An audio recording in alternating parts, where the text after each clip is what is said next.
Inch-High Comic Guy here with another Comicsgate unboxing, and oh gee, I wonder what could possibly be in this package.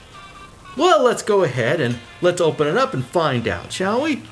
Okay, so down the center line we go as usual, trying not to completely destroy everything while we're going.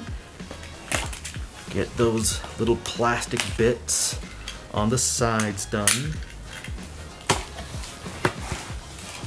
And as we open it up, oh my goodness, shock and amaze, it's the Chenoo.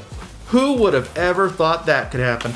Okay, so little packaging issue I've got right away, and that is the fact that everything's kind of loose.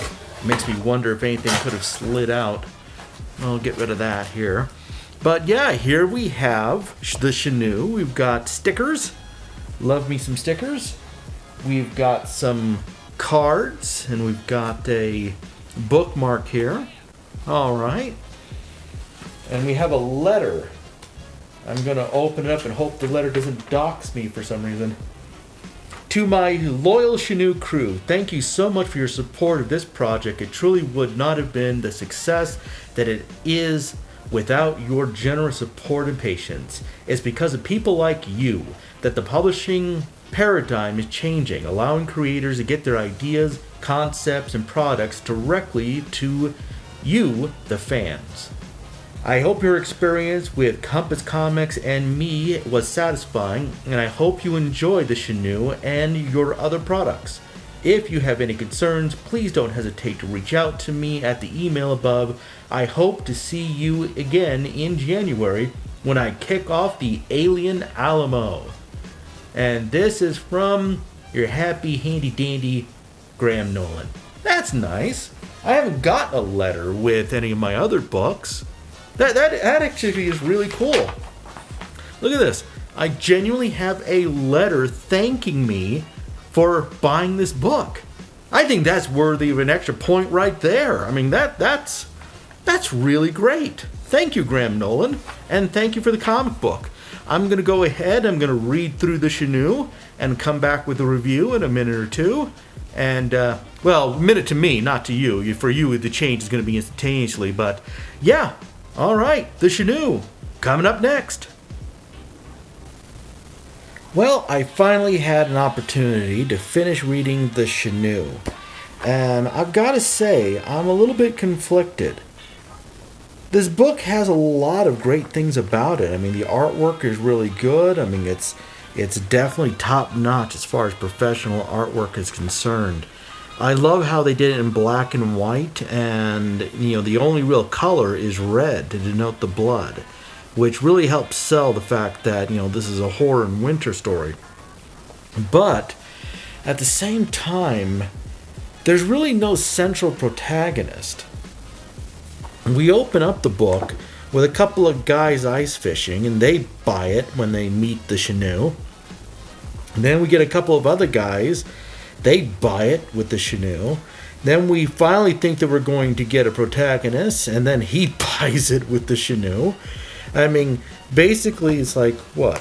1, 2, 3, 4, 5, 6, 7, 8, 9... 10, 11.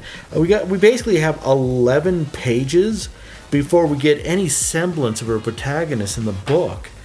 And that protagonist, frankly, well, it's just not much of a protagonist to begin with. So, yeah, this made the book a little bit frustrating. I mean, you don't really have a hero to root for. You're basically just here to bear witness to a bunch of randos getting killed by your monster. This feels more like the concept for a movie that never got optioned or picked up in Hollywood than it feels like a comic book. I mean, it's still fun to read. I mean, I still enjoyed it. At least the plot was a bit riveting, and, you know, there's not much in the way of character, but the Chenoo itself is actually a pretty cool villain throughout the whole thing. One of the interesting things is that at the end of the book, they actually end up doing this entire storyline about the blizzard of 1977, which is a key theme because the cop, who is our quasi-protagonist in the book, actually, was, his dad was involved in the events of 1977. But we don't see any of those events until the end of the book.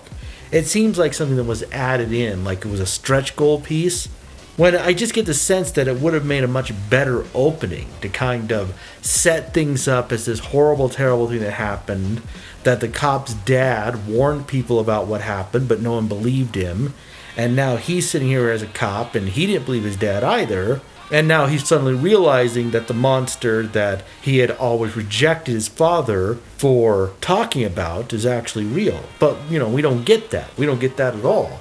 We just get, cop goes ahead, saves a couple of people, fights monster. The Chenoo is basically the comic book equivalent of Friday the 13th.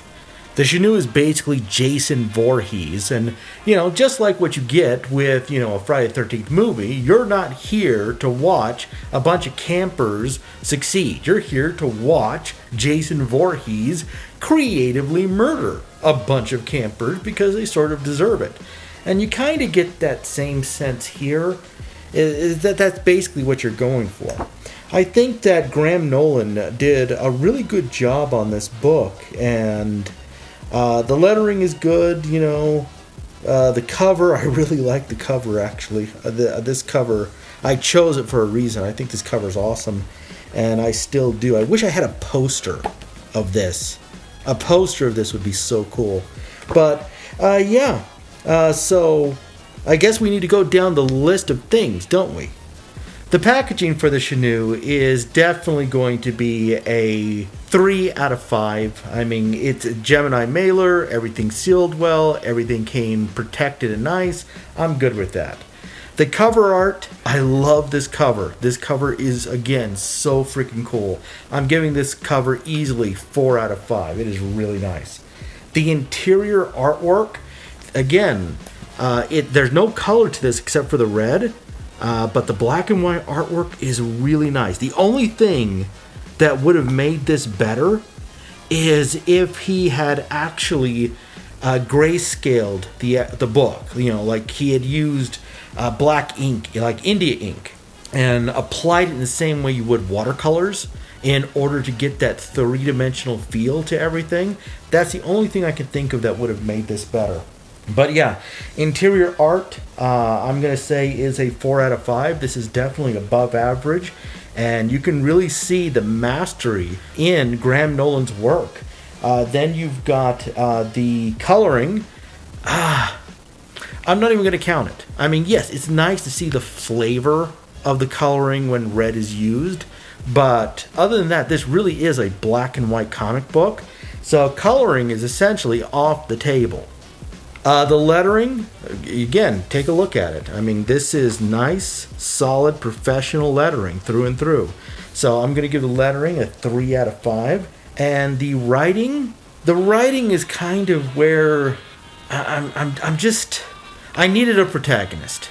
That's really it. I needed a character to root for, and I didn't have a character to root for. And because I didn't really have a protagonist, I got to take a point off. I mean, it's a good story, don't get me wrong. But when you don't have anybody to root for, and we don't spend enough time on the Chenoo as the monster to really, get that Voorhees, Freddy versus Jason type of thing going here, I'm going to have to give the story a 3 out of 5 for no other reason that I didn't have a protagonist. And without a protagonist, that kind of hurt the entire book and your ability to really empathize with the characters presented in the story. So, in the end, The Chenoo, which again was a really good book, and I'm looking forward to more work by Graham Nolan. This is going to get a 3.4 out of 5. If I had had a central protagonist that gave me a little bit more of an emotional connection to the events going on in the story, this definitely would have scored a little bit higher. The writing would have certainly been a 4, a solid 4.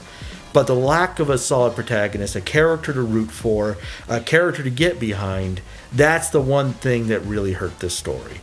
But it's a 3.4. I do recommend the book.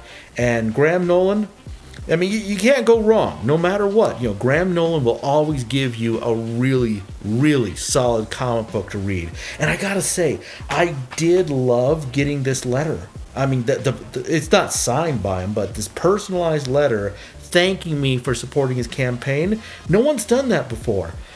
You know, I'm gonna bump this up. I'm gonna give this a 3.5. You know, this deserves to push it up a little bit. This is a 3.5 out of 5. I recommend the Chenoo. I recommend always supporting the work of Graham Nolan. And please go ahead and back his new book. He actually has a new book out on Indiegogo right now, and I'll put a link in the description. Definitely go check it out. It is a cowboy kind of book. I think you'll really love it. So with that being said, I'd like to thank you for supporting the channel, for coming by and watching this video. Please go ahead, like and subscribe and do the thing, and we'll talk to you all next time.